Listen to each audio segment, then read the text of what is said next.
Seja muito bem-vindo e muito bem-vinda a mais um episódio do Universo Corredor. Aqui quem fala com vocês é o Felipe Fagundes e o nosso bate-papo de hoje, ele é diferenciado. Nosso bate-papo de hoje é com um cara que vocês vão entender um pouco mais porque assim, ó, o cara é fora da curva. E vocês vão entender um pouco mais, e tenho certeza que vocês vão sair mais motivados ainda. Se vocês estão começando, se já correm, vão sair ainda mais motivados com a história e com o quanto esse cara voa na corrida de rua. E vamos que vamos. Então, o nosso convidado de hoje, Alex Pires, cara, atleta paralímpico, e assim, nada mais, nada menos do que medalha de prata na Olimpíada de Tóquio. Vamos que vamos. Manda aí, Alex, para nós. Então, bom dia aí para vocês, né? É um prazer aqui participar aí do podcast, falar um pouquinho sobre a minha história, né? O que a gente passou até chegar aos Jogos aí de Tóquio. Então, vai ser um prazer aí compartilhar com vocês essa experiência e também os longos 14 anos aí da minha carreira. Bacana, que legal. Seguinte, nossa mesa aqui, nossa clássica mesa também na minha frente, tá ele, o cara que eu acredito que deve estar com várias dúvidas para trocar com o Alex aí também sobre as maratonas, cara. Manda aí, fala aí, Juliano. Fala, Alex, beleza? Tudo bom? Bom dia, boa tarde, boa noite, pessoal, né? O Alex, que eu já estava, antes de a gente começar aqui, ter aquele pré-aquecimento, já estava falando com ele que a última vez que eu vi ele correndo, quando eu estava indo, ele já vinha voltando. É um bom parâmetro. Faz parte. Então, fique com a gente aí, vai ser um baita podcast, a gente vai falar bastante sobre corrida e vai ter umas perguntinhas bem bacanas pro Alex. Também aqui na minha frente, o cara que já disse para mim que vai fazer uma maratona um dia. Cadê ele? Vamos se esconder agora aqui? Ele também aqui na minha frente. Fala aí, Fabrício. Fala aí, pessoal, como é que estão? Algum dia, né? Acho que algum dia, acho que é sempre uma meta, né? Mas bom dia, boa tarde, boa noite para todo mundo. Antes daqui, eu já comecei a ficar mais feliz porque eu já vi a medalha. Então, daqui a pouquinho o Alex mostra de novo a medalha. O Felipe chegou atrasado, já não viu a medalha, pessoal. A gente já viu a medalha. Então, provavelmente vai ser, quem sabe, o mais perto que eu vou conseguir ver uma medalha olímpica. Quem sabe, né? Nunca se sabe o futuro, mas por enquanto é. Bacana. E ele, o cara que eu digo que é o cara mais rápido desse podcast, já perdeu no episódio anterior pro Anderson Henriques, que esteve aqui com a gente, então não é mais o cara mais rápido que teve aqui nesse podcast. O Anderson Henriques já tomou esse posto. Esse posto que o Nestor tinha. Fala aí, Nestor. Não, e também o Alex é mais rápido que eu, isso é certeza. Então, eu tô só aqui, eu tô indo. Eu só vou baixando. Cada convidado que vem, eu vou caindo aqui na lista, mas é isso aí. Sejam bem-vindos a todos e vamos embora para mais um episódio. Legal. Alex, então, nosso episódio, cara, hoje, a gente vem com a ideia de conhecer um pouco mais quem é o Alex, cara. A gente tem perguntas aqui para ti, o pessoal também tem certeza que tá curioso conhecer um pouco mais quem é o Alex, e a gente atingir o máximo de pessoas possível com esse bate-papo, porque de alguma forma, a gente sempre diz, a ideia do nosso podcast é, de alguma forma, a gente conseguir ajudar qualquer pessoa, em qualquer canto do Brasil ou do mundo, começar a correr. Ou se já corre, ela dá continuidade nisso, criar metas, e assim como tu criou uma meta lá 14 anos atrás, como tu falou aqui no início do podcast, hoje elas estão se consagrando e tenho certeza que tem muito mais coisa aí pela frente. Mas conta para nós, cara, primeiro, quem é o Alex, da onde ele veio, de que cidade é o Alex e como que a corrida surgiu na tua vida, assim? Então, eu sou natural de Sapiranga, né? Aí no Rio Grande do Sul. Para quem não sabe mais ou menos onde fica em torno de 60 quilômetros de Porto Alegre, né? Considerado a região metropolitana. Comecei lá, né? Em Sapiranga, há 14 anos atrás. Né? Na verdade, a minha história começou basicamente por uma vontade de trocar de esporte, né, de experimentar, enfim, em 2007, então, quando eu tinha 17 anos, né, as categorias de futebol acabaram terminando, né, por conta da idade, e eu sempre tive aquela vontade, assim, eu sempre fui um guri, né, que sempre gostou de esporte em geral. Então, assim, na escola, eu praticava tudo, né? Jogava vôlei, jogava futsal, jogava, enfim, todos os esportes que tinham sempre participava. Então, eu tinha dentro de mim que se não desse no futebol, eu queria ser atleta profissional de alguma outra coisa. Aí, em 2007, isso, na verdade, surgiu dessa maneira, né? Então, o futebol acabou passando, surgiu essa oportunidade numa rústica dos Jogos Escolares, na época, né, da minha faixa etária,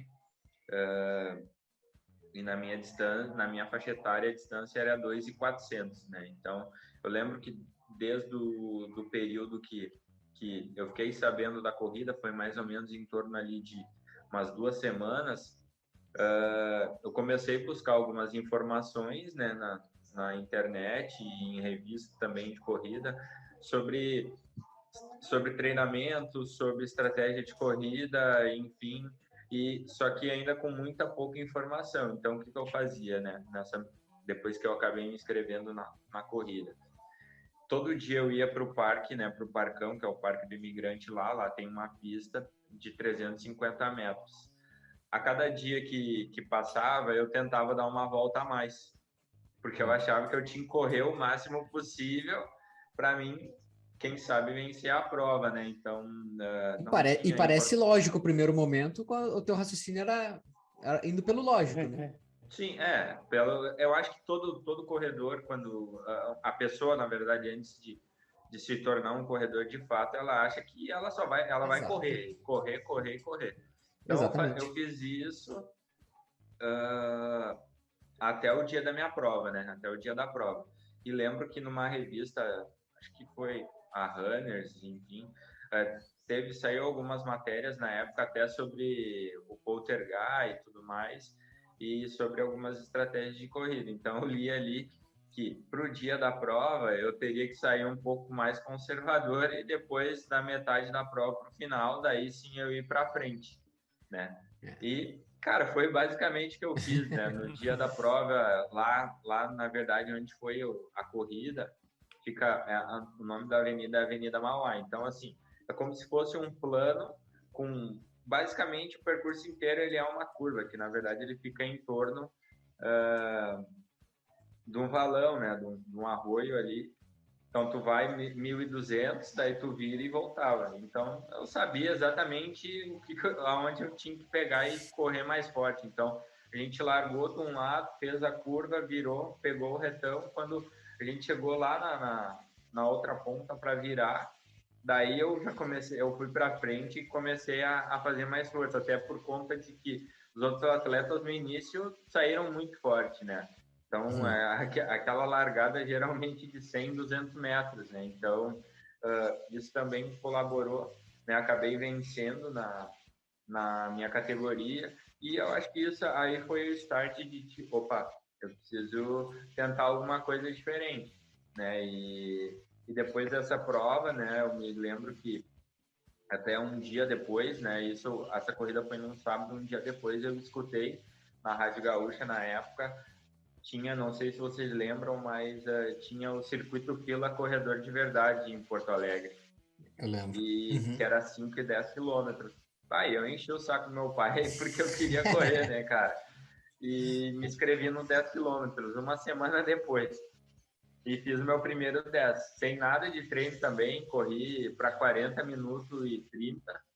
Daí, depois, conversando com o pessoal mais experiente, eles falaram, pega e continua aí, porque para correr para 40 minutos aí, um 10K logo de cara, não é para qualquer um, né? Então, daí foi, na verdade, esse foi o start, assim, a motivação que fez com que eu seguisse no esporte e tá aí até hoje. E em 2007 ali, quando tu falou que tu iniciou, eu lembro que, acho que foi 2007 que o Poltergeist foi recordista, acho que mundial na maratona, acho que ele tinha 2h04, alguma coisa, e aí a revista Runners, essas contra-relógio, tudo ali, saiu muito, né, a reportagem deles. E eu lembro também de ter comprado uma revista acho que foi da Runners também, e lembro de quando ele bateu o recorde, eu tenho quase certeza que é 2h04, alguma coisa ali, 2007. E eu não era tão, assim, do mundo da corrida, eu era mais também do mundo do futebol. Mas, cara, aquilo me chamava tanta atenção, assim, puxa, 42 quilômetros em 2h04, cara. Que fantástico que é. Mas Mas, o mais interessante é ver a questão do acesso à informação, né? Que é algo que a gente sempre bate com o Alex falou, que ele não tinha muito acesso à informação lá em 2007, 2006, porque a internet estava recém começando, a informação que tinha era numa revista ou num livro que era muito difícil de conseguir, porque aí tu tinha que conseguir com um professor de alguma universidade, algum treinador que tivesse, e já agora... Se tu quer saber para começar na corrida, por exemplo, tu tem no YouTube, tem infinitos vídeos, dá para passar o dia inteiro vendo vídeo e reportagem, sabendo notícias em tempo real, o que acontece lá no Quênia, como é que é o treinamento. Então essa parte de começar tá muito mais fácil, porque o acesso da informação tá muito mais democratizado, né? com certeza. Aí eu lembro que na época eu tinha que escolher se eu comprava a revista ou se eu ia pra Lan House jogar videogame, cara. Quando pegava o dinheiro. Obviamente, o Felipe tinha poucas revistas em casa. Poucas revistas em casa, certamente. Alex, e assim, cara, como é que foi assim esse início para ti assim na corrida ali? Tu falou que teve as dificuldades assim de o que treino fazer, né? Esse conhecimento. Quando assim tu começou realmente a treinar corrida, assim que tu viu que, cara, olha, isso aqui realmente é um esporte que, poxa, tô gostando. Quando que tu começou realmente assim? Que ano foi que tu realmente começou a treinar corrida? Então, foi até mesmo no mesmo ano, mas acredito, agora não me lembro bem ao certo, mas acho que foi uns 2, 3 meses depois, né? Daí foi até meu primeiro treinador foi um professor de educação física do colégio, né? Ele gostava bastante de mim, até porque eu fazia parte do time de futsal da escola, então a gente tinha assim uma relação bem legal, né? E daí ele acabou buscando algumas informações, né, na internet, enfim, sobre isso, e acabou me passando um pouco disso, mas não assim, não foi por muito tempo, né? Como eu falei, foi ali em torno ali de 2 a 3 meses, e daí depois começou a surgir esse interesse de querer mais, né? E daí foi quando eu acabei procurando uma assessoria de corrida de rua em Porto Alegre, enfim, daí comecei a fazer parte de um grupo de corrida de rua, né? Claro. Nessa época ainda eu não conhecia o Léo, né? Fui conhecer o Léo 3, 4 anos depois, então todo esse período até eu chegar no esporte mesmo de alto rendimento foi correndo mais essas corridas de rua, né? Como todo iniciante, enfim, praticamente competia todo final de semana, né? O legal era ir competir todo final de semana. Certamente. Achava que se competisse todo final de semana eu ia evoluir, eu ia bater meu recorde pessoal, enfim. Mas e daí com isso, claro, o meu pai e minha mãe, assim, a gente é de família bem humilde, né? Então, assim, eles não tinham condições de me manter dentro do esporte. Então, assim, eu sempre trabalhei, né, em turno integral, 8 horas por dia, e treinava à noite ou nos períodos de intervalo entre um turno e outro. Então, isso, na verdade, acabou com que eu também demorasse, eu acho, um pouco mais para chegar no alto rendimento, né? Uns 3, 4 anos mais tarde. Mas é o que eu acredito ainda que foi fundamental, porque até então, nessa época, né, por falta de informação, até meus próprios pais, eles achavam que isso, na verdade, era mais um hobby do que propriamente uma questão do esporte a nível profissional, em alto nível. Então, eles foram evoluindo comigo, né, ano a ano. A gente teve alguns probleminhas até por conta disso, porque eles ficavam muito preocupados, muito, tipo, nesse período, né, aquele negócio de pai e mãe. E quando tu for te aposentar, entendeu? Como tu vai fazer sem carteira assinada, não sei o que e tal, né? E enfim, né, eu me lembro que acabou acontecendo isso. Teve um dia que meu pai pegou e falou assim para mim, o guri, se tu quer ser atleta, né, eu te apoio, não sei o que e tal, Se não der certo, depois a gente vê o que faz. A minha mãe, tipo, até mais super protetora, ela tipo, ficou brava comigo, mas uma semana, 2 semanas, quando eu disse para ela que eu ia largar o meu emprego para focar só no esporte. Mas aí também depois, né, logo depois, acredito que 1 ano e pouquinho depois, eu comecei a competir no circuito paralímpico.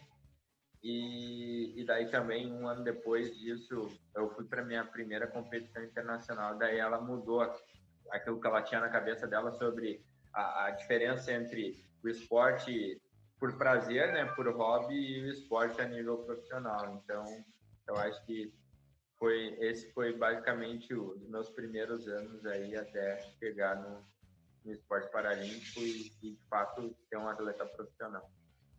E acredito que, não sei se os guris também pensam igual, sim, mas acredito que os pais, no primeiro momento, é isso, né? A proteção, tipo, o que tu vai fazer depois, né? Como que tu vai viver só do esporte?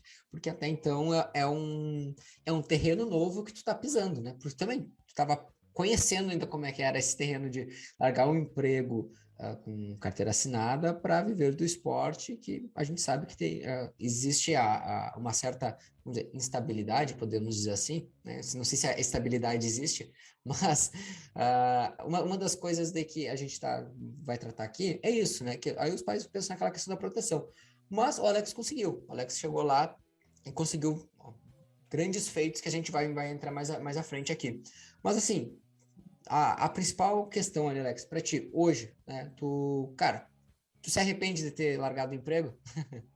Com certeza não, né? Eu acho que até pelo fato assim, hoje eu converso muito com as novas gerações, né? Principalmente atletas do meio paralímpico, enfim.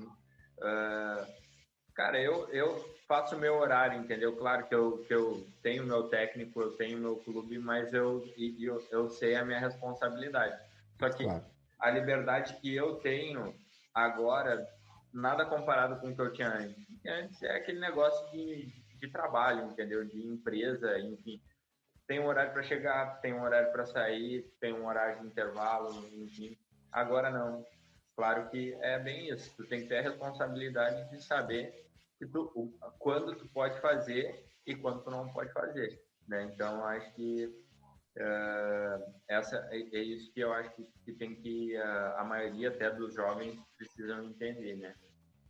Alex, A história do Alex é bem bacana, assim, que é bem parecida com a grande maioria dos brasileiros, né? Que é aquele menino que começou com futsal ali, o futebol, e aí não teve um relativo sucesso, enfim, e nesse momento acabou trocando, né? Acabou trocando de esporte. Mas como a iniciação ao esporte é bem importante, né? Então a gente viu que ele teve todo um trajeto, teve primeiro o professor de educação física que ajudou ele, podia ser que não seja alguém especializado, mas já foi o primeiro passo para a iniciação.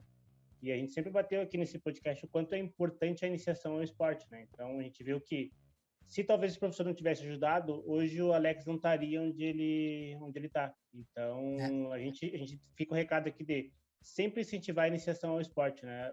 Agora a gente está chegando perto do Dia das Crianças, você está ouvindo esse episódio por esses dias.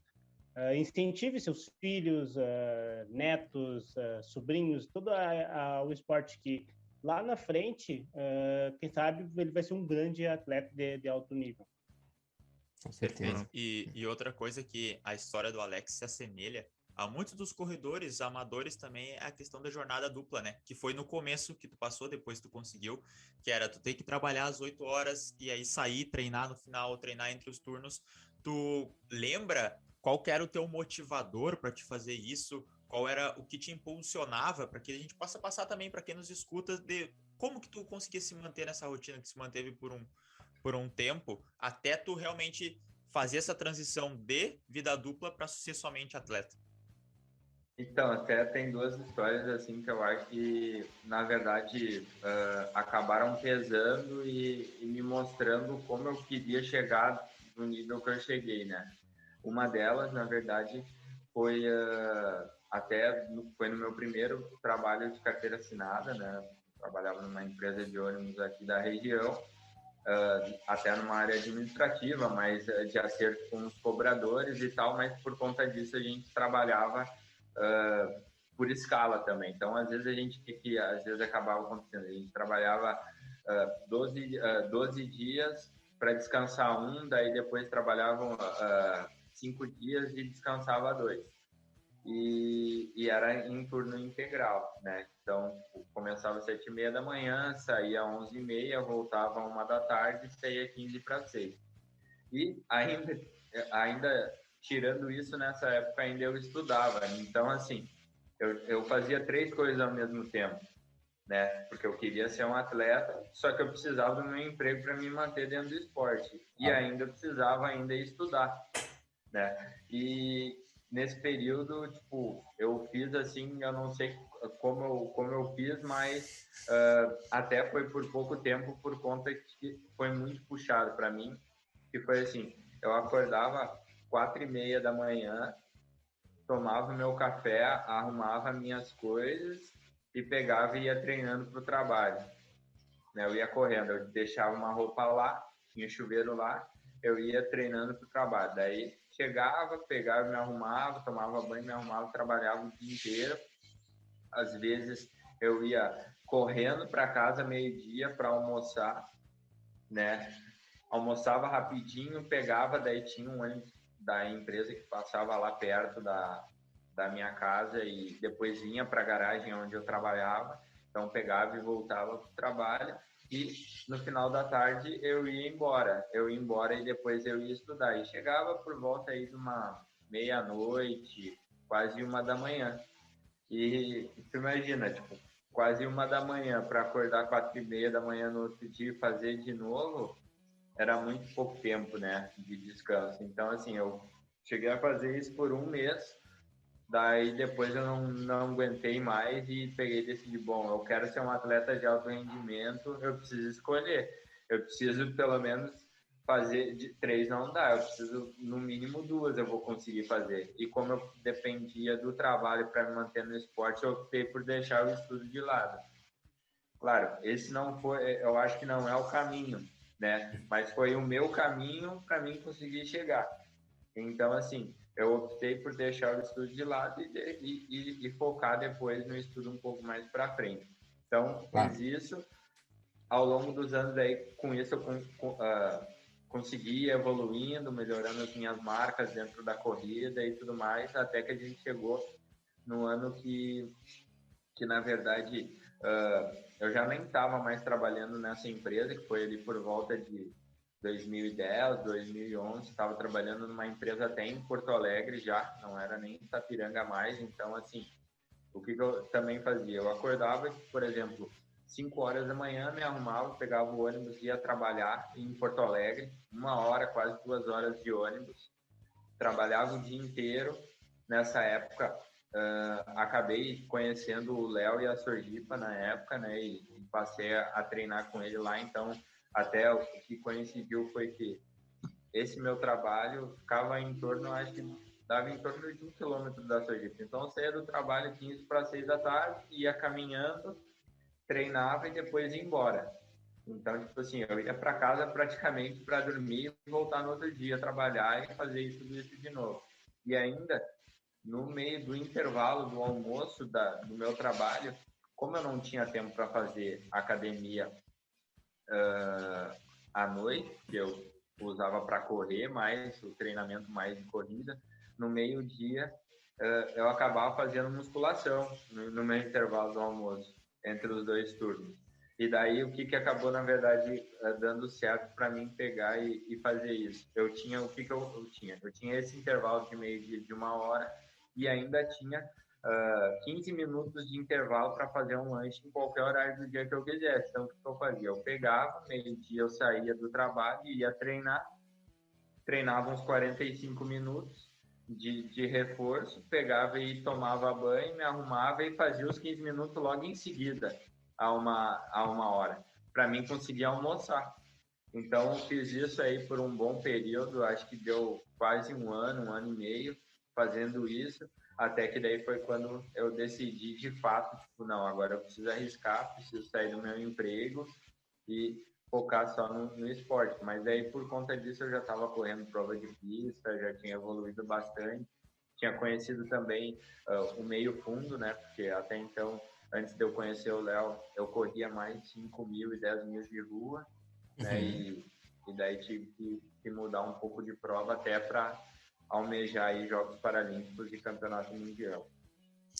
Eu lembro quando a primeira vez que a gente bateu um papo, Alex, eu lembro que a gente falou sobre isso e tu, cara, eu não lembro, mas tinha, cara, ótimas marcas, cara, na pista, hein? Tinha tempos bem audaciosos, vamos dizer assim, nas pistas já. E, cara, quando a gente bateu um papo, eu lembro que, mas acho que foi iniciozinho da pandemia. Tu estava em São Paulo, tu tá em São Paulo agora? Sim, sim. Eu estava em São Paulo aquela vez que a gente bateu um papo ali. E assim, cara, nos conta ali. Eu lembro que, foi indo, depois chegou mundiais, teve vários outros campeonatos aí que tu participou, mas teve a Olimpíada do Rio. Cara, a Paralimpíada do Rio ali, como é que foi?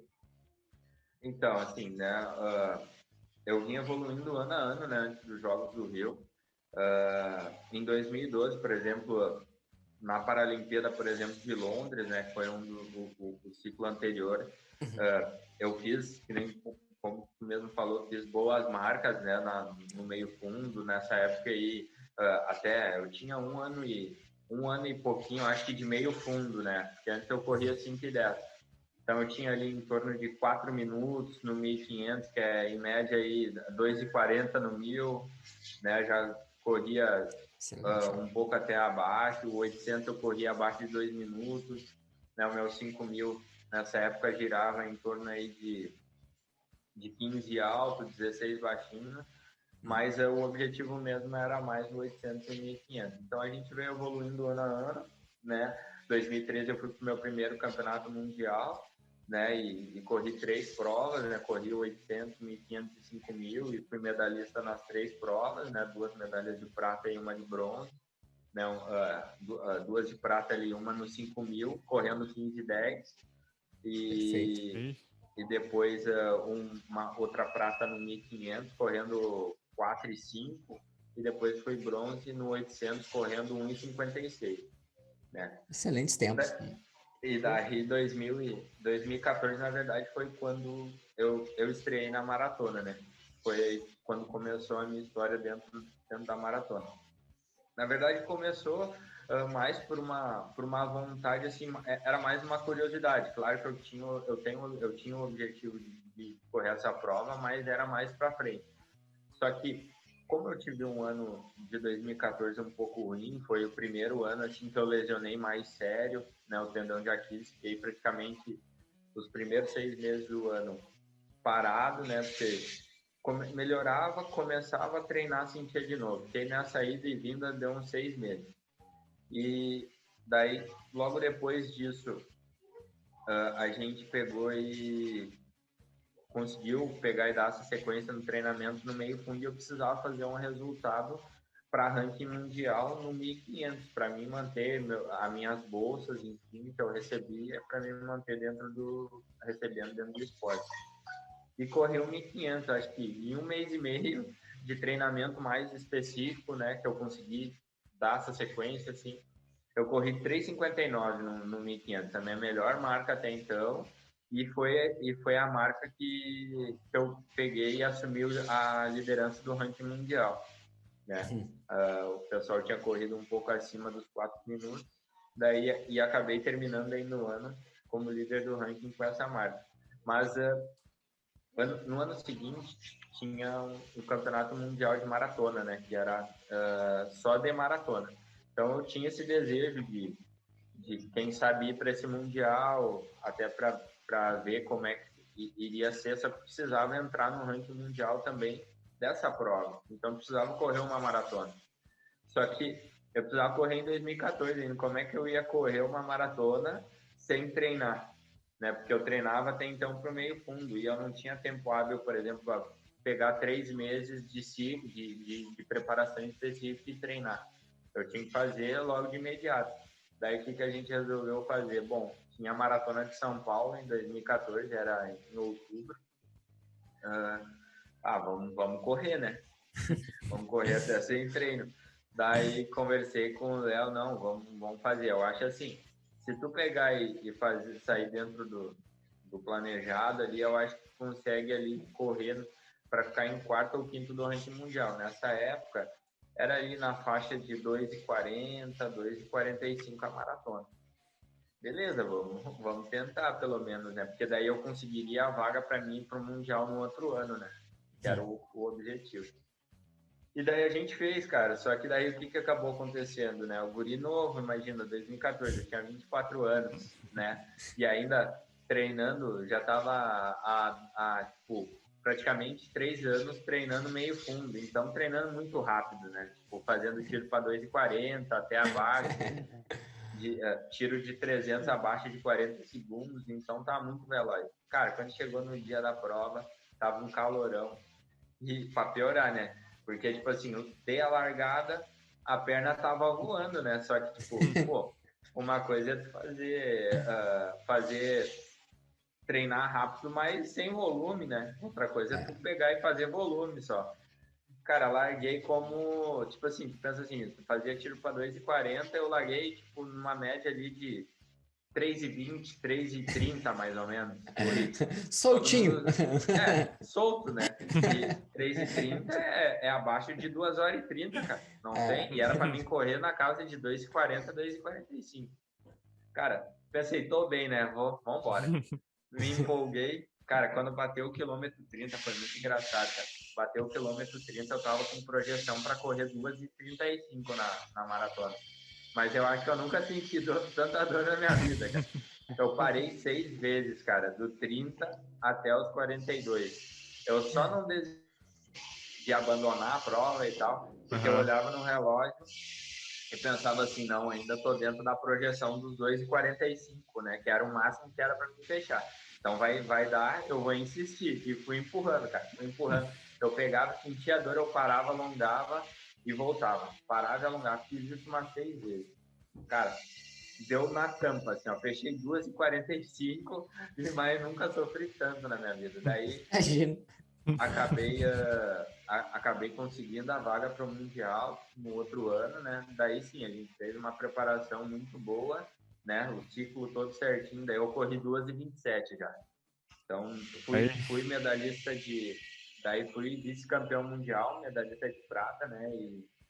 E aí, até nessa oportunidade, eu acredito que eu tenha perdido a prova muito mais por inexperiência do que propriamente por performance, porque eu não conhecia os outros atletas, o estilo de corrida deles, né? E teve um momento durante a prova que foi mais ou menos crucial, assim, para definir quem iria vencer enfim, que acabou acontecendo assim, no quilômetro 21, isso em Londres, né? Foi na Maratona de Londres.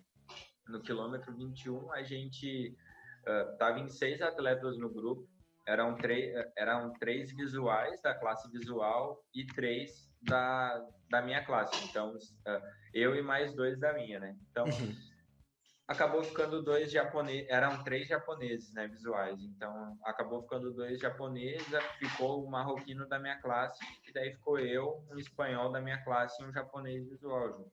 Só que quando bateu entre o 21 e o 22, esse espanhol, ele, não sei o que aconteceu, ele acabou ficando para trás. E se ele parou para ir no banheiro, fazer alguma coisa, não sei. Eu sei que quando isso aconteceu, eu olhei no relógio e pensei assim, bom, vou começar a andar aqui de 2 a 3 segundos mais rápido para me abrir do cara, né? Para mim, porque daí não tem, eu vou ganhar essa prova aqui e tal. E comecei a andar e tal. Cara, quando bateu 32, do 32 pro 33, o cara encostou em mim de novo. Não sei de onde é que ele surgiu, de onde ele estava, o que Pegou ele um fez. metrozinho. Se ele, sei lá, se tomou alguma coisa, não sei. Eu sei que ele encostou em mim. Só que na minha ideia tava assim, pô, a gente tava andando num ritmo. Eu comecei a andar mais rápido para me abrir dele. E ele ainda conseguiu chegar em mim. Ele uma hora essa conta vai vir, né? Ele vai sentir e eu não vou precisar fazer força agora para mim pegar e chegar mais inteiro para o final. Só que 1 quilômetro depois que ele chegou, ele saiu, ele deu um fartlek e foi embora. Só que antes da prova eu tinha conversado com um amigo meu, que até da mesma classe, e já tinha corrido contra esse atleta e tinha ganho. Porque esse atleta, ele gostava muito de fazer isso, de dar esse farteleque para testar o atleta para ver, tipo assim, se tá bem ou não tá. E geralmente o atleta que estava atrás, ele chegava sem fazer muita força. Então ele disse, toma cuidado quando ele começar a fazer isso, não vai tão em cima, porque depois tu chega mais inteiro. E eu deixei o cara aí, entendeu? Quando ele fez. Só que, na verdade, ele foi e não voltou. Ele não voltou. Ele foi e eu não peguei, né? Ele, quando bateu o quilômetro 35, eu pensei assim, tá louco, não consegui tirar, né? Vou começar a andar mais rápido. Cara, comecei a andar, nós tava andando, acho que tava andando ali 3,27 por aí, por quilômetro, comecei a andar 3,24, 3,22, cara, cheguei a botar 1.000 até para 3,18, cara, e não tirei a diferença do cara. Aí ele deu 40 segundos, basicamente, de diferença, né? Em média ali, uns 200 metros, mais ou menos, ele correu 2:26,54 naquela corrida, eu corri 2:27,36. E não consegui tirar. Daí ele ficou com ouro e eu fiquei com a prata, né? Mas daí, como tu falou, né, sobre os Jogos ali do Rio, essa marca, nesse mesmo ano ainda, daí eu fui no final do ano para o Campeonato Mundial de Atletismo, só que daí como eles tiraram a maratona, transferiram para abril em Londres, então a gente optou, na verdade, correr essa maratona antes por conta disso, porque a gente já sabia que seria diferente, né? Seria em períodos diferentes e assim eu teria a chance também de tentar correr o 1.500 nesse Mundial de Atletismo.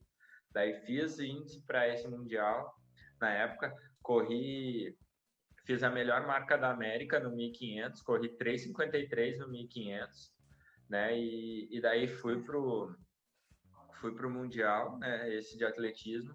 Daí fui vice-campeão mundial também nessa distância, no mesmo ano, saindo da maratona e indo pro 1.500, duas provas completamente diferentes. Também nesse ano melhorei todas as Se aventurou marcas. Mesmo, né? E o legal disso que foi assim, que eu melhorei em todas as marcas, né? Tipo, teoricamente, a maratona veio primeiro, então, assim, eu saí de uma prova totalmente lenta e fui melhorando as outras distâncias menores até chegar no 1.500, que eu corri 8,30 nesse ano no 3.000 raso em teste, né? Corri 14,59 no 5.000, 31,54 no 10.000. Então, tipo, o legal disso foi, tipo, a evolução, né? Porque, tipo, geralmente todo mundo diz, o cara vai pra maratona, o cara fica lento, e, na verdade, assim, cara, acabou não acontecendo muito comigo, né? Tipo, depois que eu corri maratona, acho que foi 1 mês e pouco, depois eu corri um teste de 3.000, até não foi esse do 8,30, mas foi um outro abaixo de 8,40, que foi 8,38. Tipo, sem treinar rápido, tipo assim, fazendo tiro para 1,11 e 1,12, que seria na casa de 3 por 1.000. Então, tipo assim, eu tava muito resistente, só que a velocidade estava na minha perna de outros períodos, né? Então, foi muito bom. Daí, nesse ano, eu acabei, por conta dessas duas medalhas de prata, eu fiz as marcas para os Jogos do Rio, né? Então, cheguei muito forte para os Jogos, né? Só que por conta, acho, dessa variação de prova, né? Acabei lesionando em 2016, depois que eu corri a maratona de Barcelona, né? E daí foi quando a gente, digamos assim, foi um dos piores momentos assim na minha carreira, porque eu lesionei antes dos Jogos. Daí a gente não conseguiu recuperar, de fato, totalmente a lesão. 1 mês e meio depois eu tive que voltar a treinar para mim competir nos Jogos. A gente também teve que optar em focar em apenas uma prova, né? E a gente deixou o 1.500 de lado por causa da intensidade, porque eu não ia conseguir, com a lesão, correr nesse nível. E daí a gente resolveu focar mais na maratona. E daí, cara, fui tentando treinar, né? A gente conseguiu até, assim, fazer um certo volume bom, mas aquele negócio, eu acho que a cabeça não ajudou muito, porque, assim, tu vem, assim, que como eu falei, vem ano a ano evoluindo super bem, e justo no ano mais importante e acaba acontecendo isso. Daí depois teve um fator muito importante que eu acho que me prejudicou bastante, foi que a gente foi para altitude, eu fiz um treino lá em Paipa, lá é 2.650 metros acima do nível do mar. Eu fiz 3 tiros de 5.000, com intervalo de 5 minutos, que era 1.000 trotando, para entre 17 e 17h30. Cara, nossa, eu fiz esse treino lá, eu fiquei super confiante para a prova, super bem. Só que, cara, o outro dia, minha imunidade caiu lá embaixo. Cara, eu fiquei uma semana tentando recuperar desse treino. Parecia que eu tinha apanhado, cara. Porque todo dia eu acordava, e eu sentia muita dor muscular. Daí a gente tentou treinar, mas, cara, eu não conseguia rodar nem abaixo de 4,50. De tão mal que eu fiquei. Daí foi quando o Comitê Paralímpico Brasileiro me mandou de volta, né, para o Brasil para tentar recuperar, porque o problema, às vezes, da altitude é isso. Por exemplo, quando tu lesiona ou acaba acontecendo alguma coisa do tipo, o processo de recuperação acima do nível do mar, ele é muito mais lento do que a nível do mar. Então, assim, eu fiquei uma semana e eu não recuperei quase nada. E treinando muito fraco. Então, assim, não adiantava eu ficar mais tempo lá, porque, na verdade, eu ia só perder condicionamento, né? Então, eles me trouxeram de volta para o Brasil, e daí foi quando eu comecei a melhorar e eu voltar para o treino, né? E daí a gente foi para os jogos, né? Confiante pelo que tinha feito, mas não se sentindo 100%, né? E daí no dia da prova, no Rio estava muito quente, né? A largada também, eles acabaram, acredito que abusando muito do horário, foi às 9 da manhã, com um sol de quase 40 graus, né? Em Copacabana.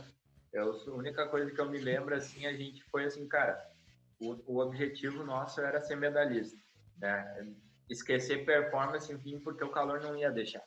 Então, assim, e lá era um circuito, não foi agora como Tóquio, né, que era um percurso grande e voltava para o estádio. Era um circuito de 8 quilômetros e pouquinho, onde tu dava 4 voltas, mais ou menos, 4, 5 voltas nessa distância. E então, o que a gente fez? Todos os atletas fizeram isso na hora. A gente largou a primeira volta, estava muito lento, estava acima de 3,50, respeitando bastante um o outro e o clima. A outra volta aumentou um pouco o ritmo, né? Na casa ali de 3,40. E quando abriu a terceira volta, o chinês, né? Acabou saindo do pelotão. E daí nós começamos a andar ali abaixo de 3,40, mas ainda dentro do que a gente tinha treinado. Eu pensei, o cara saiu, não vou deixar ele sair sozinho, mas também não vou em cima dele, né? Vou pegar e vou ficar controlando a distância aqui, para não deixar ele abrir muito também. E quando faltar uma volta e meia, mais ou menos, eu tento encostar nele e vou para frente e tentar vencer. Cara, quando a gente abriu essa volta, fiz isso e acabou acontecendo que bateu o 21, eu comecei a perder performance, sabe? E tipo assim, foi diferente de 2014, de sentir dor e não responder. Tipo, eu perdi performance e não senti dor. Então, tipo, tem alguma coisa errada, né? Porque eu não tô sentindo dor de fadiga muscular, de nada e tal. Só que tentei manter a calma, porque, tipo, eu tava em segundo lugar, né? E tava com uma diferença até relativamente boa do terceiro e do restante do grupo. Então, vou tentar manter aqui e ver se melhora a condição para mim tentar ir mais para frente, mais para o final. Só que depois isso do 21 para o 22, do 22 para o 23, eu me lembro que o meu quilômetro caiu para 3,45 primeira e depois do 22 para o 23 caiu para 4,9 já. Então eu comecei a ficar preocupado, porque daí, tipo, eu já não estava correndo rápido antes no início e agora já começou a cair e eu tô na metade da prova, tem alguma coisa errada. Daí eu parei, tentei alongar, não respondia, fazia força e as duas pernas não iam. Cara, depois, assim, eu fui tentando fazer força, daí o espanhol me passou, daí caí para terceiro. Quando bateu o quilômetro 25, foi bem no pórtico para abrir a quarta volta. A única coisa que eu me lembro é que, assim, o público, né, gritando muito e tal, tentando motivar, assim, e eu meio que caí por cima da grade. depois disso eu me lembro que eu estava na área médica, entende? Então, assim, foi uma das piores experiências da minha vida, né?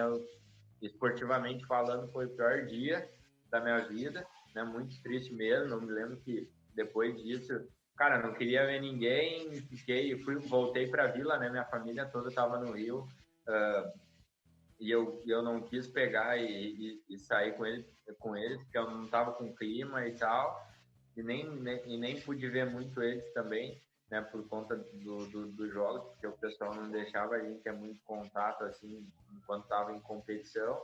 E daí fui para a vila, cara, foi difícil dormir, hein? Acho que eu virei a noite, eu virei a noite assim pensando nisso e pensando por que tinha acontecido justo no ano. Mas cara, eu acho que assim, foi um aprendizado muito legal que eu consegui depois dar a volta por cima, né? Com certeza. E como foi essa volta por cima? Tipo, tu só esperou baixar mesmo? Foi indo treino a treino ou tu fez algum acompanhamento mais próximo para superar? Porque como tu falou, foi a pior decepção que tu teve, né? A mais traumatizante assim dentro do esporte. Então, como é que tu fez assim para se reerguer? Então, até isso que tu falou, né? Como foi assim, os primeiros meses pós-jogos foram ainda bem difíceis, né? A gente até tinha, eu e minha esposa, antes dos jogos, porque, na verdade, tu acaba, tipo, por exemplo, planejando, né? Porque, por exemplo, os últimos anos, cara, eu sempre fui, tipo, top 2 top 3 do mundo. Então, cara, pelo menos um segundo, um terceiro eu seria, entendeu? E ainda com uma chance muito grande de vencer a prova, entende? Então, assim, e outra, não menosprezando o resultado, por exemplo, principalmente do terceiro colocado. Teve vários outros atletas que corriam no mesmo nível também quebraram, mas não menosprezando o resultado do terceiro. E ainda dou os parabéns para ele, porque ele foi guerreiro até o final, e eu acho que se eu não tivesse acontecido isso comigo, eu ia insistir até o final, eu faria isso, mas não foi possível. Mas o cara correu para 2:49, entendeu? Na minha primeira maratona que eu não treinei, eu corri 2:45. Então, cara, alguma coisa aconteceu que, estando treinado, eu não consegui correr para 2:45 ou 2:49, e sem treinar eu corri. Então, foi assim, bem difícil, né? E como eu falei, eu e minha esposa, né? A gente já tinha combinado antes dos jogos, vamos pegar, vamos fazer uma viagem e tal. Daí a gente tinha pegado umas passagens baratas para o Chile, né? Que a gente queria conhecer, e depois o clima para ir para o Chile depois dos jogos. Daí, não, eu disse para ela, não tô a fim de ir e tal. Daí ela disse, não, a gente já comprou as passagens, já tá tudo certo, agora a gente vai. Não vão perder, né? Daí foi quando eu acho que, tipo, começou a dar uma aliviada nessa questão da competição, voltou. Só que tudo aquilo também, tipo, por exemplo, da lesão que eu achei que eu tinha melhorado, na verdade, não tinha passado ainda todo o processo, né? Porque quando eu voltei a treinar depois da viagem, eu voltei a sentir dor, e no ano seguinte era ano de campeonato mundial de maratona de novo. E como eu tinha sido medalhista de prata, eu queria ganhar o ouro, né? Sim. Então, acho que isso também foi muito importante para mim na minha volta, assim, porque essa competição me ajudou na questão da motivação que eu precisava para voltar para os treinos e acreditar que era possível. Claro que ainda por conta de ser um campeonato mundial e não ter conseguido recuperar toda a lesão, eu fui empurrando do jeito que dava. Eu treinava com dor, cara. Assim, 2017, eu fiquei 3 meses que antecederam essa maratona, que também foi em Londres. Eu treinei com dor todos os dias.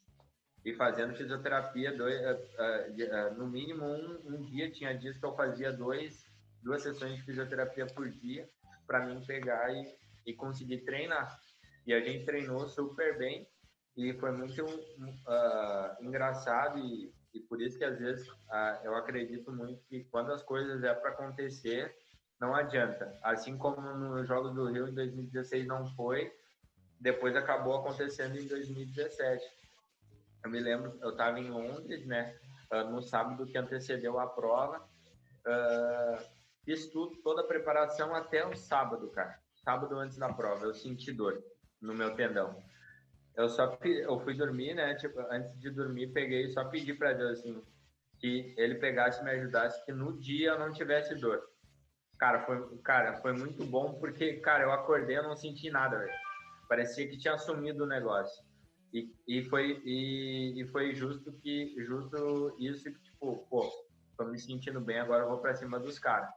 E, cara, e graças a Deus eu venci a prova, fui campeão mundial de 2017, então poder dar essa volta por cima um ano depois dos jogos foi muito bom, porque, tipo assim, em 2016, quando o resultado não veio, eu não comentei muito com ninguém, o Léo sabe, e no máximo a minha família. Mas eu recebi várias críticas por conta do resultado que eu não obtive no Rio. Porque teve gente que na rede social, principalmente no Facebook, que não tiveram coragem de, por exemplo, vir com o seu próprio Facebook, com a fotinho lá bonitinha, vir com um fake e vir pegar e vir me criticar, dizer, o Comitê Paralímpico Brasileiro investiu dinheiro e tu não deu retorno, não sei o que, sabe? Querendo falar um monte de coisa dessa. Então, tipo assim, pô, foi difícil, sabe? Mas aguentei. Claro. Então, assim, poder voltar depois, um ano depois e que, opa, tô aqui, né? Tipo, entre aspas, me respeitem um pouco, porque cara, isso pode acontecer com qualquer atleta, entendeu? Eu treino duro todos os dias, eu quero ganhar. Só que, cara, a gente sabe que nem sempre a gente vence, ainda mais tratando de maratona, né? Então, a maratona, ela é diferente das outras provas. Então, o pessoal tem que entender que nem sempre a gente ganha. Com certeza. Físio, tem alguma coisa para falar das lesões, Físio? Pois é, eu estava pensando nisso agora. Eu estava pensando. E é muito interessante a gente ouvir relatos assim, porque ultimamente a gente tem conversado com pessoas que são atletas, né? E a gente vê esse padrão, né, de que, cara, tu tem uma prova, tu tá o ano inteiro treinando, tá o ano inteiro se esforçando. Cara, quando chega a dor, o que tu acha que o que um amador faz? Ele desacelera, ele deixa para depois, quem sabe não corre, tudo bem. Para um atleta não tem essa opção, entendeu? A opção do atleta é ir no limite que dá, claro que sempre no limite que dá, né? Mas o atleta, o limite é bem superior do que o amador, né? Bem mais. Capacidade, eu sempre falo que a capacidade de um atleta de ponta suportadora é infinitamente maior do que a gente, tá? Então, por essa exposição. Então, a questão da tendinite, ela é complicada porque, enfim, ela é um processo inflamatório que tu vai estar sempre dando estímulo, o processo vai aumentar, tu tem que controlar na físio, só que tu não pode baixar a carga, que teoricamente seria um fator que ajudaria, porque tu está em período pré-prova, então tu não tem que fazer. Então, basicamente, é controlar, aguentar a dor, infelizmente, e tentar ir na balança, tentar levar com a balança, aquela balança entre demanda e descanso, tentar o máximo possível conseguir controlar, sabendo que não dá para controlar, né? Porque e aí na prova, como o Alex falou, torce, reza, utiliza todas as ferramentas para estar o mais concentrado possível para que a dor não atrapalhe o rendimento, ou que ela atrapalhe o mínimo possível rendimento. E aí o que acontece depois da prova, aí o físico que se vira, entendeu? Na hora da prova não tem dor, não tem nada, principalmente provas assim. E como a gente sabe que o emocional atrapalha muito, né? E atrapalha às vezes, dependendo numa crítica, mas eu acho que eu tava vendo a fala do Alex, eu acho que isso serviu um pouco mais a motivação, porque ele já vinha de uma prova difícil, que assim, quebrar faz parte, chegar no limite faz parte, entendeu? Então, só que o se provar, o querer mostrar o seu valor, faz com que o mental supere as adversidades e as dores. Então, no fim das contas, o mental, ele tá muito influenciado na dor, tá? Até a gente tava conversando sobre a dor ontem, né? Cada um responde de um jeito diferente à dor. A dor pode ser boa e ela pode ser ruim. Quem determina o que é a dor é cada um, tá? Dependendo do que foi exposto. Então, para o Alex, o que é dor tranquilo para ele, para nós deve ser uma dor horrível, deve ser uma dor difícil de lidar, entendeu? Aquela dor que o Nestor ali nos finalzinho dos 50 metros do 400 ali, a maioria das pessoas, quem sabe, não aguenta aquela dor. mas para o Nestor, para o Alex, é comum, é normal, entendeu? Então eles continuam correndo com essa dor. Mas eu provavelmente já tinha parado na metade da prova com essa dor, entendeu? Por quê? Porque dor é relativo, entendeu? Então por isso quando a gente fala assim, como é que tu não conseguiu correr? Porque a pessoa que fala isso não tem a menor noção do que está acontecendo naquele momento. Não tem a menor noção. Porque para um atleta de ponta desistir, é porque realmente ele chegou num limite onde ele mesmo não suporta. Imagina as pessoas que estão reclamando, não teriam suportado desde o primeiro quilômetro. Exatamente. Perfeita colocação. E cara, isso é muito legal da gente, né, a gente bater esse papo, as pessoas entenderem sobre o quanto isso influencia também no nosso mundo, como corredores, tanto amadores quanto profissionais, né, como no caso aqui do Alex, que é um atleta profissional aqui da mesa hoje. Então a gente trazer para as pessoas de qualquer lugar de onde elas estejam nos acompanhando, elas terem essa clareza, terem esse conhecimento e assim, né, poder aprofundar um pouco mais seu conhecimento nesse universo da corrida.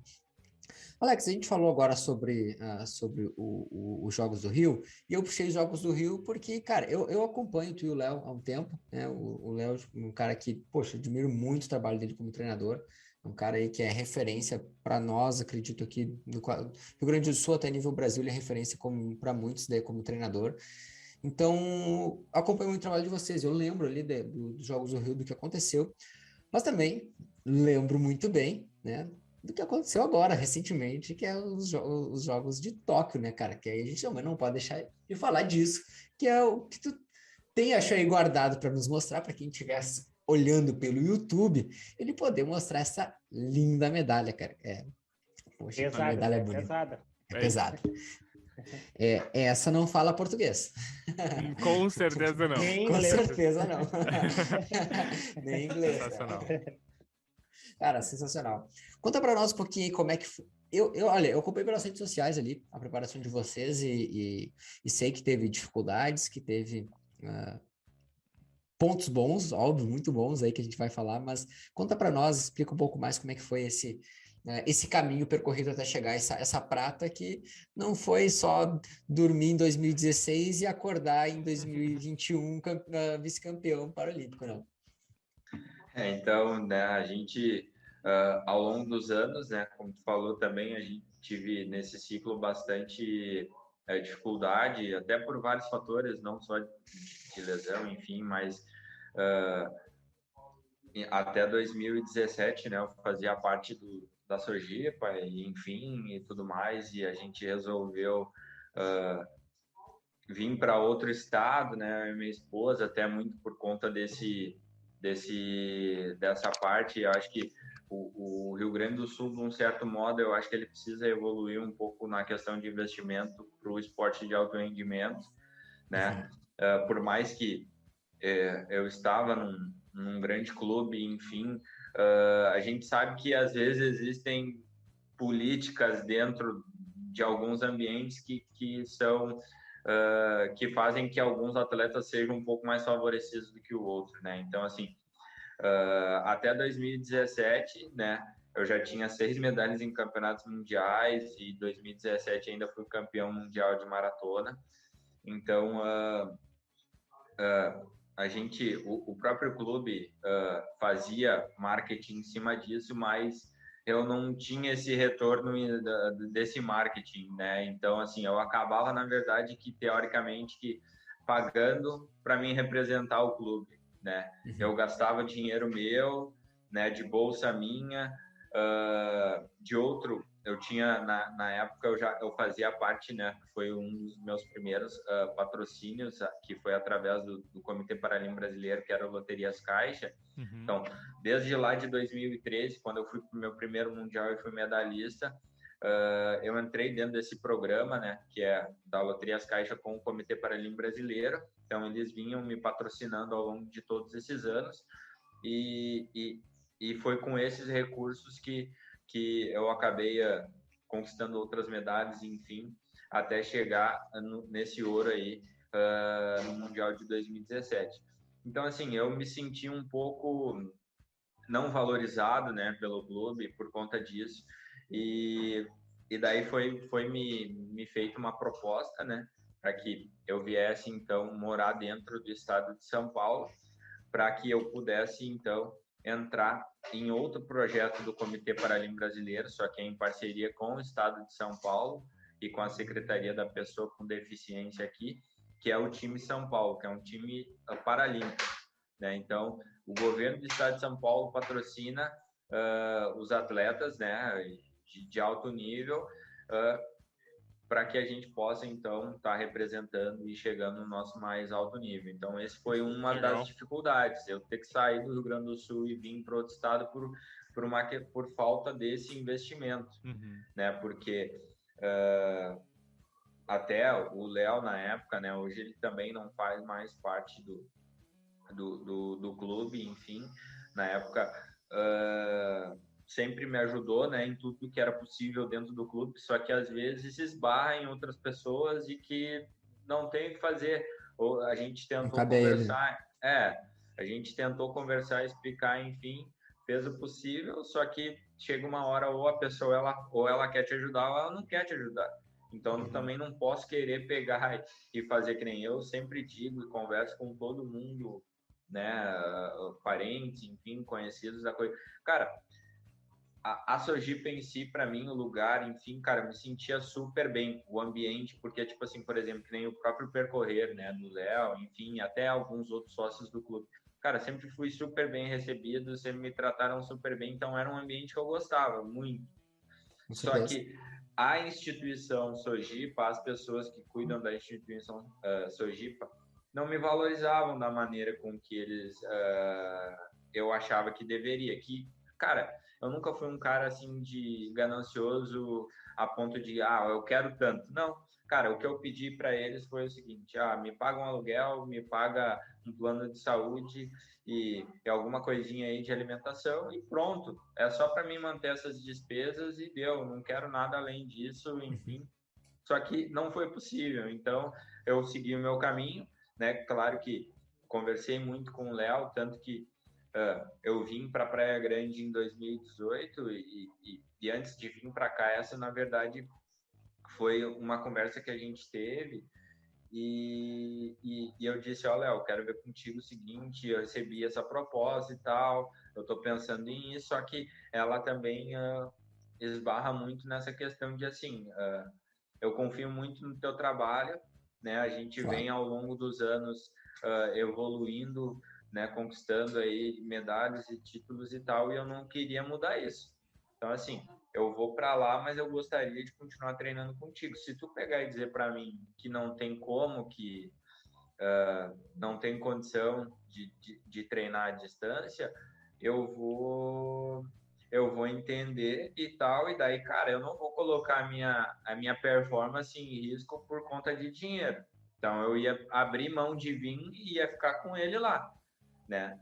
Porque, para mim, não adianta também eu largar, né, parar de treinar com ele, vir para cá e um ano depois eu não render e daí eu vou perder mais ainda, entendeu? Claro. Então, eu peguei e decidi assim, não. Daí ele pegou e me escutou e, não, cara, foi bem assim mais ou menos que ele falou para mim, cara, se fosse qualquer outro atleta, eu diria que não daria para fazer, mas como eu sei que tu é comprometido, que tu vai fazer, então a gente pode tentar. Depois, se não der certo, a gente conversa e daí ou tu volta para cá, ou tu pega e arranja outro técnico por lá, enfim. E daí, cara, e a gente está aí até hoje, né? Então, eu acho que assim, a confiança, eu acho que a gente tem um no outro é muito legal, muito importante, porque com certeza, sempre quando eu precisei, né, nesses momentos ele entendeu o meu lado, assim como às vezes acaba acontecendo o inverso, né? E isso também foi um dos fatores que contribuíram assim para que eu desse sempre o meu máximo, entendeu? Porque eu vejo nele e em outras pessoas também que elas fazem o máximo para que eu possa dar o meu máximo. Então, nada mais justo do que eu dar o melhor de mim, né? E daí essa foi uma das dificuldades. Daí depois acabou daí tendo outros períodos ali de lesão, né? E o pior deles, eu acredito, assim, agora nesses últimos anos foi no final do ano passado, né? Começando, na verdade, até antes disso, com a questão da pandemia, né, que a gente entrou, fiz o índice em 2019 para maratona, né, para os Jogos, na Maratona de Málaga. Eu lembro dessa prova aí, cara. Eu estava treinando também Foi top. para esse ciclo, aí estava treinando super bem, né, fazendo... acho que foi o meu melhor período de treinamento até então, de maratona, né? Até depois conversando com o Léo, se eu não tivesse lesionado antes dessa maratona, muito provável que eu correria ali na casa de 2:22, 2:23, que seria a minha melhor marca pessoal, né? Mas acabei ali faltando 1 mês e meio antes da prova, acabei lesionando de novo, tendão sentindo de novo, daí a gente teve que tirar um pouco o pé. Mas ainda feliz ainda pelo fato de ter conseguido pelo menos fazer o índice, né? O índice era 2:30, eu corri 2:27, então consegui correr bem abaixo até do índice. E que esse era o objetivo para 2019, né? Porque daí assim eu teria tranquilidade, não precisaria correr uma maratona em 2020, né? Porque a gente não sabia que ia ter a pandemia, então se a gente focasse, daí a gente focaria mais em fazer só a maratona dos Jogos e correr provas menores nesse período até os Jogos. Então a gente teve essa tranquilidade, só que daí depois veio a pandemia, né? Que acabou, na verdade, dificultando bastante a questão do treinamento, principalmente pelo fato de eu estar aqui na Praia Grande, né? Que é uma cidade muito turística, então... quando começou a fechar tudo, empresas não podendo, as pessoas não podendo trabalhar e ainda mais ganhando nos primeiros meses auxílio emergencial. As pessoas começaram a sair de São Paulo e vir para Praia Grande para tipo meio que fazer festa, entendeu? E daí isso acabou prejudicando bastante muito, porque eu não podia sair na rua para correr sem máscara, ou se eu saísse eu tinha que sair muito cedo. E só que de noite era complicado, por quê? Por conta disso, porque o pessoal não queria saber, eles ficavam até 2, 3 da manhã escutando som alto, fazendo barulho, e eu não conseguia descansar.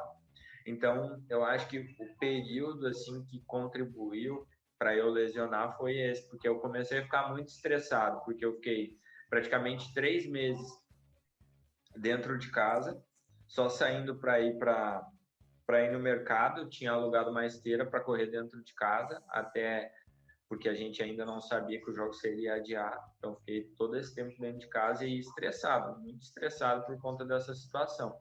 E sem conseguir descansar. Daí, eu acabei ganhando peso por causa disso, né? Ganhei bastante peso. E daí, depois, quando a gente começou a ir para a rua e acordar cedo, ainda não tinha lugar ideal para treinamento, pista que nem aqui, eu tô na Praia Grande agora, né? Então, a pista que estava fechada, lá onde eu ia também no CT em São Paulo também estava fechado. Eu fazia tiro numa praça do outro lado da cidade que tinha 600 metros.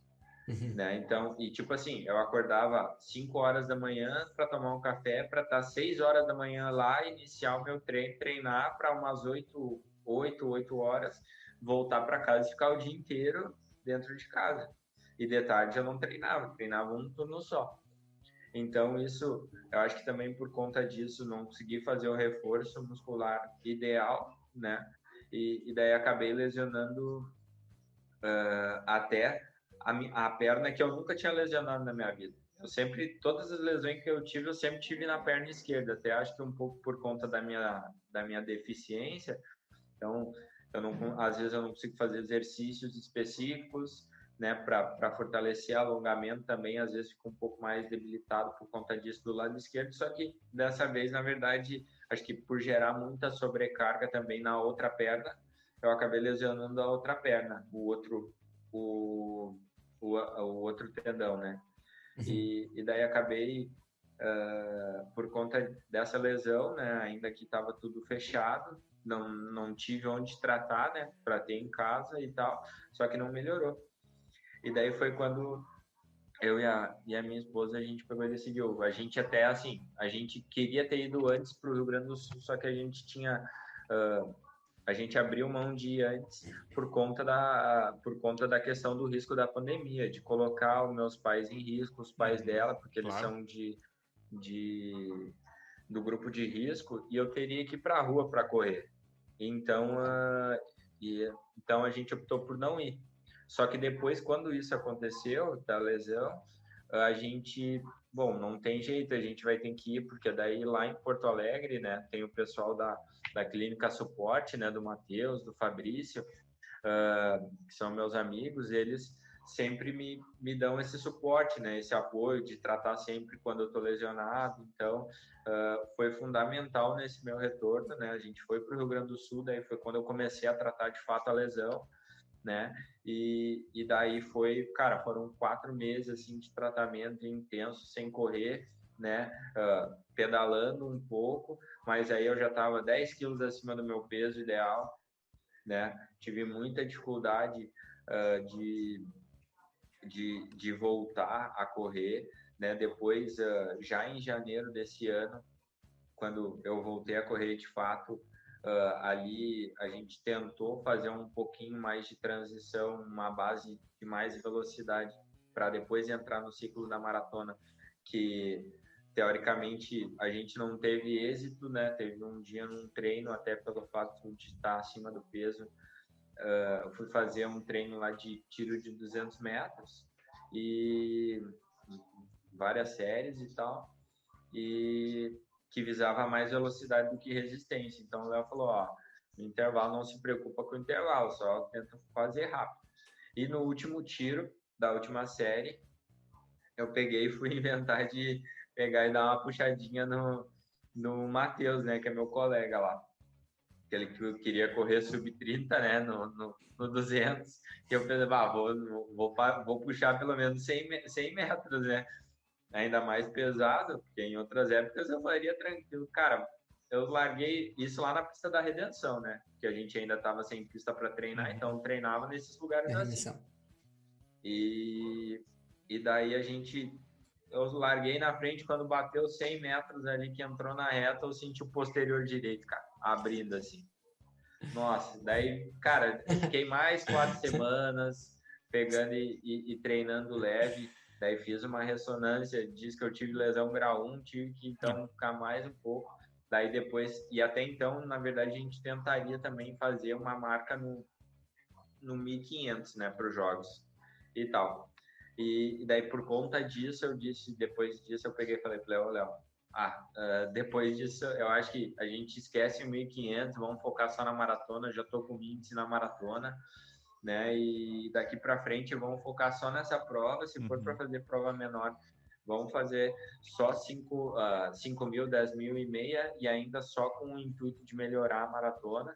Então vamos esquecer essas outras, não quero mais isso, não ficar correndo esse risco de lesionar por conta disso. E, cara, daí depois dali, cara, começou a evoluir, assim, os treinamentos muito bem. Parece que eu tirei uma carga, assim, de cima de mim, sabe? Porque, tipo, eu sempre fui um atleta que sempre me cobrei muito as coisas, né? Tipo, de fazer resultado. Quando eu me proponho em fazer alguma coisa, eu vou fazer e até o fim, entendeu?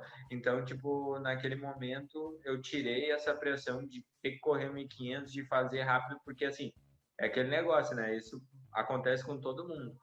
Depois que tu corre uma vez aquela marca, naquela distância, tu acha que tu sempre tem que correr naquele nível, né? Sim. Então, assim, como eu já tinha 3,53, eu achava que da noite pro dia eu ia correr nessa faixa aí de novo, entendeu? Mas, claro, eu tinha ciência que não era bem assim, mas na cabeça estava ali aquilo ali, entendeu? Com certeza.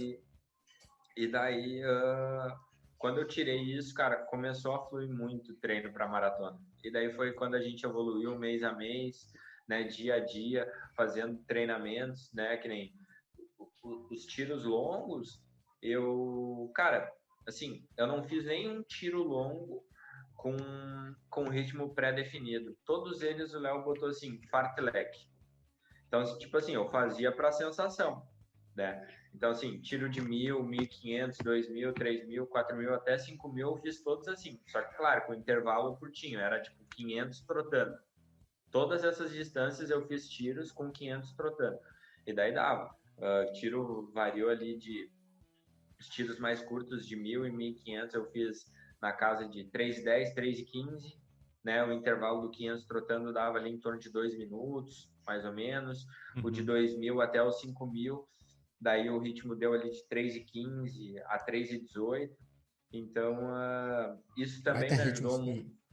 Isso também me ajudou muito na preparação, porque, tipo assim, eu não fiquei pressionado pelo fato de eu ter que correr aquele ritmo, entendeu? Eu sabia que eu tinha que correr o meu melhor e tipo assim, eu comecei a ter o tato de que, bom, eu fiz esse treino aqui, por exemplo, o tiro de 3.000.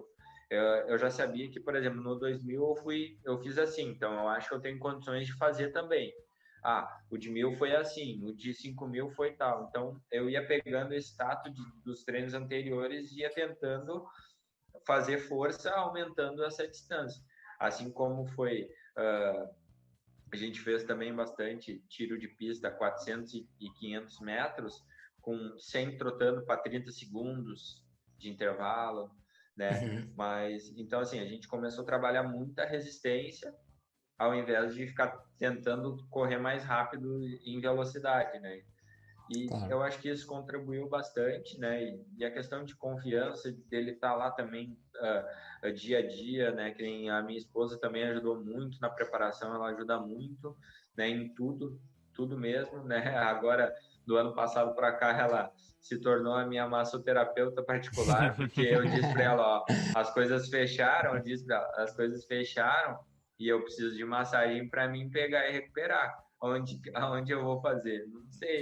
Então eu disse, ó, vamos pegar e vamos, eu pago para ti um curso online de massoterapia e tu faz e depois a gente faz em casa. E ela topou. Então, tipo assim, cara, ela é tipo um Severino, assim, sabe? Que tem várias funções, desde sabe, de hidratação, massoterapeuta, fotógrafa e nos períodos também que o Léo não pode estar na pista, ou enfim, todos esses tempos ela tá lá na pista também, dando incentivo, então foi muito importante aí nessa conquista também. Que massa. Eu vou pegar essa partezinha assim, vou recortar e vou mandar para todas as namoradas e noiva aqui do grupo. Eu aqui. achei que tu ia se queimar. Eu achei que tu ia se queimar sozinho. Mas... Não, vou mandar pro grupo que todo mundo aqui tem um relacionamento sério aqui, vou mandar para elas para ver, olha que segundo exemplo, cara. Que legal, que legal. Cara, eu tenho certeza que essa parceria é o que faz a diferença, né? Porque é aquela coisa, cara, sozinho a gente chega a lugar nenhum. Sozinho a gente não chega a lugar nenhum. Tem essas parcerias aí, essas pessoas que acreditam, que é o que faz o Alex chegar lá e ganhar a prata, por exemplo, né? Pode ter certeza que sozinho, né, quem sabe nem chegaria lá, mas com essas pessoas que estão tendo esse esporte, chegaria, quem sabe, pode ser que chegaria, mas, cara, chega muito mais forte, podemos dizer assim, chega muito mais forte.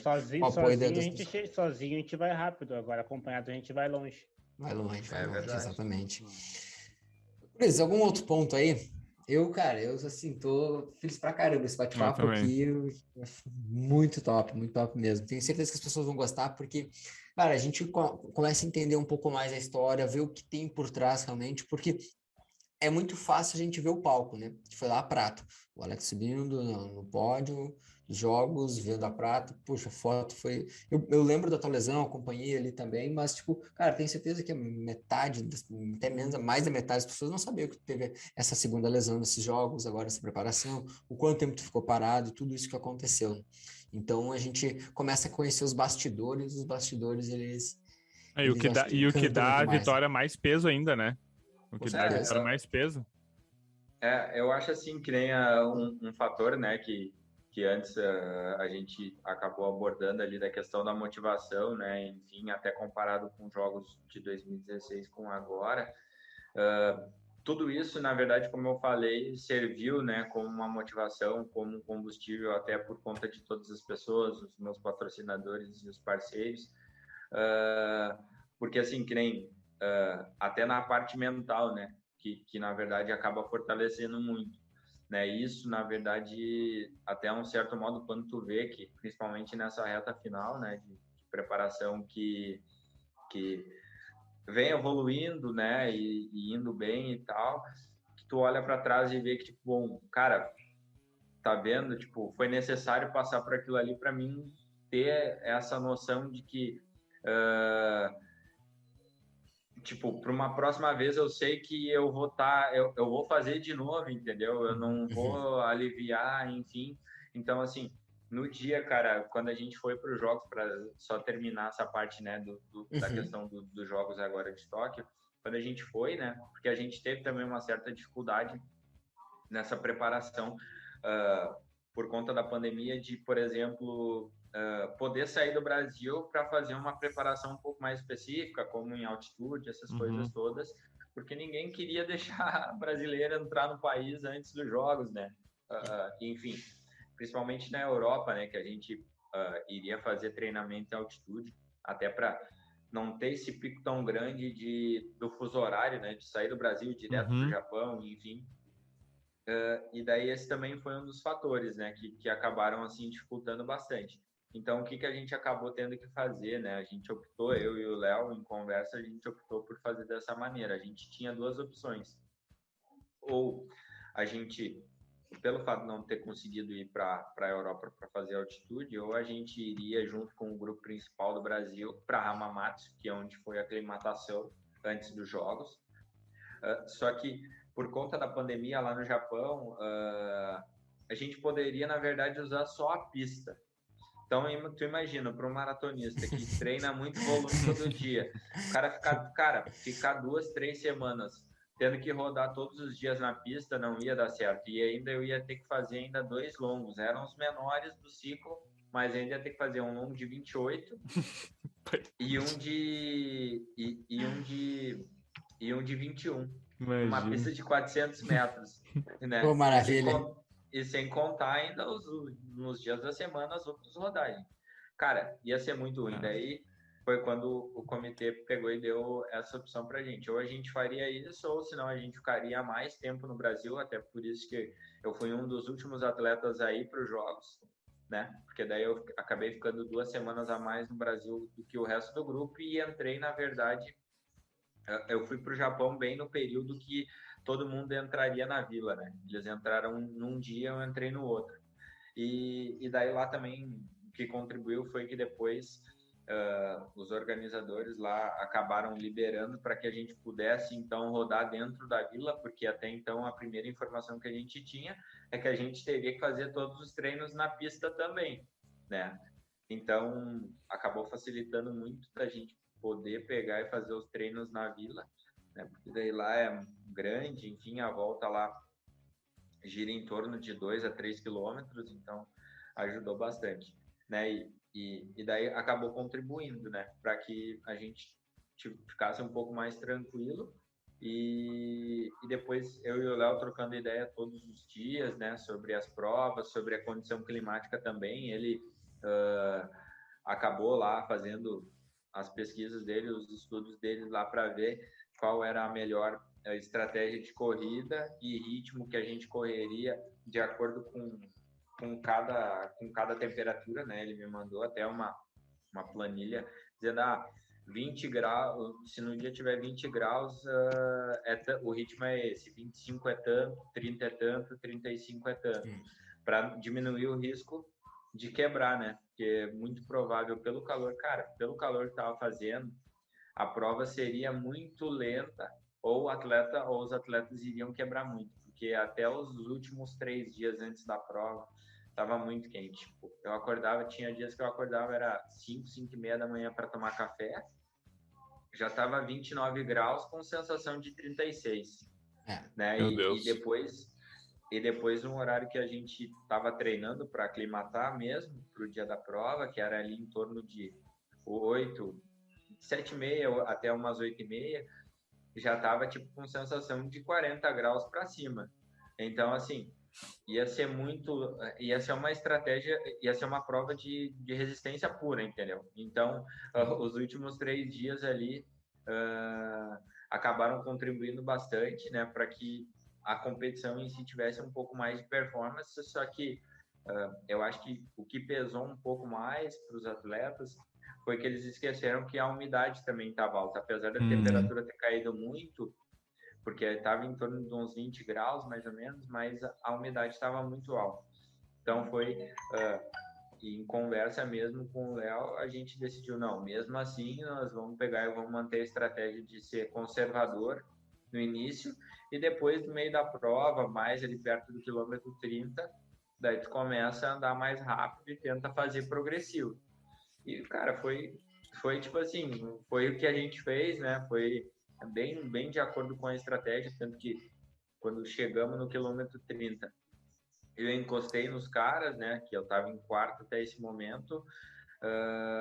Eu vi que eles estavam já bem desgastados, só que eu precisava ter a certeza, né? E daí foi quando eu decidi ir para frente para testar eles, para ver se eles viriam junto comigo durante nessa parte, né? E como eles não vieram, daí eu comecei a ir na busca do líder, né? E daí acabei ainda conquistando a medalha de prata. Então, eu acho que assim, todo mundo trabalhou muito, né? Todo mundo fez por merecer. Como eu falei até na entrevista no Sport TV, eu vou lá e eu só faço o meu papel, né? Eu acho que quem trabalha mais, se dedica mais são eles, né? Minha esposa, o Léo, tem mais algumas outras pessoas da equipe multidisciplinar, que nem todo esse período aí ao longo desses últimos anos, a psicóloga do esporte do Comitê Paralímpico Brasileiro também sempre trabalhou bastante comigo, né? Me passando essa confiança. Então, eu acho que nesses períodos difíceis, assim, foram fundamentais para que eu entendesse que isso ali era o momento que eu tinha que... Única coisa que, quando eu cheguei nos jogos até e que eu levo até hoje, é que eu tenho que dar o meu melhor, independente de qualquer coisa. Eu não sei se eu vou ganhar, eu treino para ganhar, mas eu não sei se eu vou ganhar. Então, assim, se eu der o meu melhor, eu acho que eu vou estar mais perto de vencer. Então, no momento que eu faço o que eu treinei e eu dei o meu melhor para aquilo, eu acho que o resto é a consequência, né? A medalha de prata, ela é a consequência disso. Pode ser que eu não sabia que eu seria medalhista, né? Eu treinei para isso, mas eu não sabia. Mas isso, na verdade, eu sairia de lá com a mesma sensação que eu saí com ela, entendeu? Porque eu sei que eu dei o meu melhor, eu treinei, eu fiz o meu melhor, eles fizeram o melhor deles e a gente, infelizmente, ainda foi recompensado. Então, até quero agradecer aqui a todos, né, que contribuíram com essa medalha, né? Minha esposa, Léo, meu clube aqui também, né, de Santos, né, que é uma equipe de Santos, que fica do lado aqui da Praia Grande, todos os meus patrocinadores, né, Bolsa Atleta, Time São Paulo, Aminovital, Coros Global, a FUPS, né, que é a Fundação Pro Esporte de Santos, também nos deu um suporte, a todos os meus parceiros, né, suporte, Thiago Zago, quiropraxista lá de Sapiranga. Aqui em São Paulo, quando eu estou por aqui, eu tenho também a Kathleen, que é da clínica Vita Quiro aqui também, né? E, enfim, se faltou alguém, me desculpa, mas é que às vezes tem tanta gente que passa no nosso caminho suporte, e que nos ajuda, que dá esse suporte, né? Que às vezes fica difícil citar todo mundo, né? E agradecer ao Grupo Percorrer por toda a torcida, né? E a todos os outros grupos de corrida também, principalmente aí do Rio Grande do Sul, como de vocês também, né? Sempre acompanhando e torcendo. É um prazer poder falar um pouco aqui sobre a minha história e é um prazer também poder representar todos vocês. Que legal, Nossa. que legal.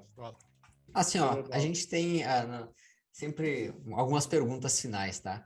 E eu tenho uma, antes do Nelson fazer as finais ali, que é, cara, se tu pudesse deixar uma frase, assim, ó, para todas as pessoas acompanharem. Se tu pudesse lá no dia que tu recebeu a medalha, que eu acho que é o momento onde o máximo de pessoas vão estar te enxergando naquele momento. Cara, uma frase que tu deixaria para as pessoas. Cara, eu gosto de dizer assim, né? Eu acho que o principal, que se todo mundo fizesse isso, eu acho que a gente viveria até num mundo melhor, né? Que é a questão de, independente daquilo que a gente faça, a gente tem que sempre fazer o nosso melhor. Porque a gente hoje vive num mundo que a gente visa muito mais o dinheiro do que propriamente aquilo que a gente realmente gosta de fazer, né? Às vezes a gente vai no mercado e vê, ou, por exemplo, principalmente em McDonald's, esses lugares assim, tu vê que tu chega lá para pedir um lanche ou alguma coisa do tipo, a pessoa parece que ela tá obrigada ali, pegando e te servindo, enfim, e tal. Então, acho que assim, a gente tem que deixar essa questão do dinheiro, da parte material de lado e pensar de que se eu quero ter sucesso em qualquer coisa da vida, eu preciso dar o meu melhor. Mas, claro, eu não vou pensar no sucesso antes de fazer isso. Então, eu preciso dar o meu melhor para depois eu atingir o objetivo, que foi o que eu fiz, né? Como eu falei, eu não sabia se eu ia chegar nos jogos e eu ia ser medalhista. É lógico que eu treinei para isso.